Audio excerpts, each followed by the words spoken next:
Hi. ചില സമയങ്ങളിൽ ദൈവം ജീവിതത്തിൽ ഇടപെടുന്നതിനെക്കുറിച്ച് ഇങ്ങനെ ആശ്ചര്യപ്പെട്ട് നിൽക്കാറുണ്ട്. എന്നെക്കൊണ്ടത് ചെയ്യാൻ പറ്റുമോ, ഞാൻ പറഞ്ഞാൽ ഇതവർ കേൾക്കുമോ എന്നൊക്കെ ചിന്തിച്ചിരിക്കുന്ന സമയത്ത് ചിലപ്പോൾ അതിൻ്റെയൊക്കെ റിസൾട്ട് വളരെ മനോഹരമായിട്ട് വരുന്നത് ശ്രദ്ധയിൽപ്പെടാറുണ്ട്. കഴിഞ്ഞ കാലങ്ങളിൽ ഞാൻ യൂറോപ്പിലൊക്കെ ആയിരുന്നു ജോലി ചെയ്യുന്നത്. അവിടെയൊക്കെ ഒരുപാട് ക്ലയൻസിനോട് കൂടെ, ഒരുപാട് ആളുകളോടുകൂടെ കുറേ മനോഹരമായ കോൺട്രിബ്യൂഷൻസ് ചെയ്യാനായിട്ട് ദൈവം അനുവദിച്ചിട്ടുണ്ട്. അപ്പോൾ അവിടേക്ക് ഇങ്ങനെ കുറച്ച് അത്ഭുതാവഹമായിട്ട് ഞാനിങ്ങനെ നോക്കി നിൽക്കുമ്പോൾ അതിനെക്കുറിച്ച് ഇങ്ങനെ റിഫ്ലക്റ്റ് ചെയ്യുമ്പോൾ എൻ്റെ മനസ്സിൽ വന്നൊരു വചനമാണ് സങ്കീർത്തനം 27:5.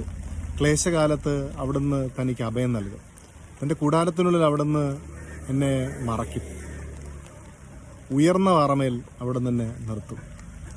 ദൈവം നമ്മുടെ ജീവിതത്തിൽ ഇടപെടുമ്പോൾ പാറ ഒരു സ്ട്രോങ് ആയ സാധനമാണ്. അത് മാത്രമല്ല, ഉയർന്ന പാറമേലാണ് ദൈവം നമ്മളെ നിർത്താനായിട്ട് ആഗ്രഹിക്കുന്നത്. ആമേൻ.